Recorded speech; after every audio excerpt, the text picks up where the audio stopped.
Hi hello ಎಲ್ಲರಿಗೂ ನಮಸ್ಕಾರ. ಚಲನಚಿತ್ರ ನಟ ಹಾಗೂ ನಿರ್ಮಾಪಕ ಬಿ ರಾಜು ಗೌಡ ಅಂತ. ಏನಿಲ್ಲ, ಏನೋ ಒಂದು ವೀಡಿಯೋ ಮಾಡಬೇಕು ಅನಿಸ್ತು, ಮಾಡಿದೆ.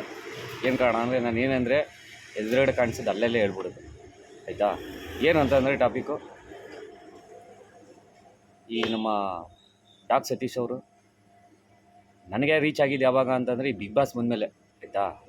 ಅಲ್ಲಿವರೆಗೂ ಅವ್ರು ಯಾರೋ ಒಂದು ಗೊತ್ತಿಲ್ಲ. ಬೆಂಗಳೂರಲ್ಲಿ ಅಕ್ಕಪಕ್ಕ ಯಾರು ರೀಚ್ ಆಗಿದೆ, ಯಾಕೆ ಶೋ ತೊಗೊಂಡು ಹೋಗ್ತಿರೋ ನಾಯಿ. ಸರಿ ಸರ್, ನೀವು ಬಂದಮೇಲೆ ಬಿಗ್ ಬಾಸಲ್ಲಿ ಒಂದು ನೇಮ್ ಆಗಿದೆ ಅಲ್ವಾ, ಅದು ಉಳಿಸ್ಕೊಂಡು ಹೋಗ್ಬೇಕು. ನೀವು ಎಷ್ಟೇ ಸಾವಿರ ಕೋಟಿ ಇಟ್ಟಿದ್ರು ಒಂದೇ ಅಲ್ವಾ ಸರ್, ಎಷ್ಟೋ ಜನ ಇಟ್ಕೊಂಡು ಹಿಡಿತಾರೆ, ಅವರೆಲ್ಲ ಹೇಳ್ಕೊಂತಾರ ನಿಮ್ಮ ಥರ, ಆಯಿತಾ. ನೀವು ಎಷ್ಟಾರ ಸಾವಿರ ಕೋಟಿ ಇಟ್ಟಿರಿ, 1,00,000ದ್ದು ಬಟ್ಟೆ ಹಾಕೊಳ್ಳಿ, ಏನಾರ ಮಾಡ್ಕೊಂಡು ನಿಮ್ಮದು ಪರ್ಸ್ನಲ್, ಓಕೆ. ಬಿಗ್ ಬಾಸಲ್ಲಿ ಹೋಗಿದ್ದು ಬಂದಿದ್ರು, ಅದರಿಂದ ನಿಮಗೆ ಫ್ರೇಮ್ ಸಿಕ್ಕಿದೆ. ಆದರೂ ಗಿಲ್ಲಿಯವ್ರಿಗೆ ಯಾಕೆ ಹಂಗೆ, ಅವ್ರು ಹಂಗೆ ಇವ್ರು ಹಿಂಗೆ ಅವ್ರೇನು ಹೇಳಿದ್ರ, ನಿಮ್ಮ ಬಗ್ಗೆ ಏನಾರು ಮಾತಾಡಿದ್ರ, ಆಯಿತಾ ಸರ್. ನಿಮ್ಗೊಂದೊಂದು ವೀಡಿಯೋ ಮಾಡ್ತಾರೆ ನೋಡಿದ್ರಾ, ಟ್ರೋಲ್ ಐತಿದ್ರಲ್ಲ, ಅದ್ರಲ್ಲಿ ಒಂದು ಸ್ವಲ್ಪ ಕಮೆಂಟ್ಸ್ ನೋಡ್ಬಿಡಿ. ಅದೇನಾರು ನೋಡ್ಬಿಟ್ರೆ ನೀವು ಇನ್ನು ಯಾವಾಗಲೂ ವೀಡಿಯೋ ಮಾಡಿಬಿಡೋ, ಈ ವಿಡಿಯೋಗೆ ಇಂಟರ್ವ್ಯೂ ಕೊಡೋದೇ ಇಲ್ಲ ನೀವು, ಯಾಕೆ ಹೇಳಿ. ಅದು ಕಮೆಂಟ್ಸ್ ಒಂದು ಸಲ ನೋಡಿ ಸರ್, ನಮಗೆ ಒಂಥರ ಬೇಜಾರಾಗುತ್ತೆ ನಿಮ್ಮ ಕಮೆಂಟ್ಸ್ಗಳು ನೋಡಿದ್ರೆ. ನೀವು ಓದೋದೆಲ್ಲ ಅನಿಸುತ್ತೆ.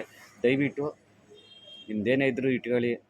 ಆದರೆ ಈಗ ಒಂದು ಬಿಗ್ ಬಾಸ್ ಒಂದು ಮೆಸೇಜ್ ಥರ, ಆ್ಯಕ್ಚುಲಿ ಎಲ್ಲರಿಗೂ ಎಂಟರ್ಟೈನ್ಮೆಂಟ್ ಸಿಕ್ಕಿದೆ. ಒಂಥರ ಸೀರಿಯಲ್ ಥರ, ಸಿನಿಮಾ ಥರ, ಎಲ್ಲ ಥರ ಚೆನ್ನಾಗಿದೆ. ಈಗ ಗಿಲ್ಲಿಯವರೇ ಅಲ್ಲಿರೋದು, ಚೆನ್ನಾಗಿ ಮಾಡ್ತಾಯಿರೋದು, ಅವರೇ ಗೆಲ್ತಾರೆ, ಆಯಿತಾ. ನಿಮ್ಗೆ ಯಾಕೆ ಸರ್ ಅವರು ಇವ್ರ ಬಗ್ಗೆ ಮಾತಾಡೋದು, ಆಯ್ತು ಸರ್.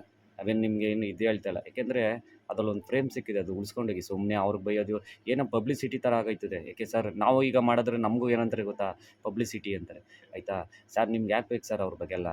ಅವ್ರ ಎಂಟರ್ಟೈನ್ಮೆಂಟ್ ಚೆನ್ನಾಗಿದೆ, ಅವರು ಗಿಲ್ಲಿಯವರೇ ಗೆಲ್ತಾರೆ, ಆಯಿತಾ ಸರ್. ದಯವಿಟ್ಟು ಸುಮ್ಮನೆ ಅವರು ಇವ್ರ ಬಗ್ಗೆ ಮಾತಾಡೋದಕ್ಕಿಂತ ನಿಮ್ದೇನಿದೆ ನೀವು ಮಾಡ್ಕೊಳ್ಳಿ ಸರ್.